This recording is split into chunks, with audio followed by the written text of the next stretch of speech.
ఎప్పుడైనా సీరియస్గా ఉంటారా సుమ గారు ఇంట్లోనా తక్కువే అప్పుడప్పుడు. ఫైటింగ్ మీతో ఫైట్ చేస్తారా గట్టిగా? అబ్బా బ్రహ్మాండంగా. రాజీవ్ రాజా అంత లెవెల్లో ఒక్కసారి జరిగింది.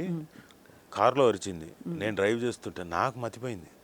నేనే చెప్పా, అనవసరంగా నేనే కెలికా. ఎప్పుడైనా ఎవరైనా కోపం వచ్చినప్పుడు అరవాలి, అరవకపోతే ఎలా, మనసులో పెట్టేసుకొని అని ఉంటే కుదరదు అని చెప్పేసి నేనేదో హితబోధ చేశాను. ఆ తర్వాత రెండో రోజుకో మూడో రోజుకో కార్ డ్రైవ్ చేస్తున్నా, నేను పక్కన కూర్చొని ఏదో మాట్లాడుతున్నా, ఇంకోటి ఏదో ఇంకా ఏదో చెప్తున్నా, ఇంకా ఇంకా పెస్టర్ చేస్తున్నా. గట్టిగా అరిచింది, నాకు అర్థం కాలేదు ఏంటి ఇది, ఇలా అరిచింది ఏంటి నా మీదకి, మేరే బిల్లి మేరుకోయి మ్యావ్ అన్నట్టు ఫీల్ అయ్యాను. అంతే కదా. సో ఆ తర్వాత ఎప్పుడు లేదు. కొన్నిసార్లు ఒకటి రెండు సార్లు అంతే.